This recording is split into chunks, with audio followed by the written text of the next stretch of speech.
মোহাম্মদপুরের চাকরি স্বাস্থ্যের জন্য ক্ষতিকর, বুঝতে পারছেন?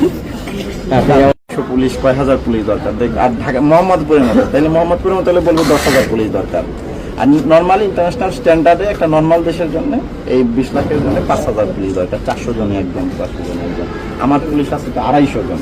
এই 250 জন নিয়ে ধরেন আমরা দিন রাত পরিশ্রম করি, সবারই বয়স বেড়ে যায়। মোহাম্মদপুর 1 বছর চাকরি করলে ধরেন চুল উঠে যায়, ভুঁড়ি বড় হয়ে যায়, পেট মোটা হয়ে যায়, শরীর চলে না, হ্যাঁ, ঘুম থাকে না, হ্যাঁ, এইটা হচ্ছে যে বিষয়। তো এখন মানুষ তো কি বলে, বলছেন যে মোহাম্মদপুরে চাকরি করলে ভুঁড়ি বেড়ে যায়, কারণটা যদি আচ্ছা মানে ফিট হওয়ার জন্য যে মানুষ বলে না যে পুলিশ কেন আর্মির মতো ফিট হয় না, তো ফিট থাকার 3টা বৈশিষ্ট্য কি? পর্যাপ্ত ঘুম, মানে রাত না জাগা, নিয়মিত খাদ্য গ্রহণ, আর একটা হচ্ছে যে ব্যায়াম করা, তাই তো?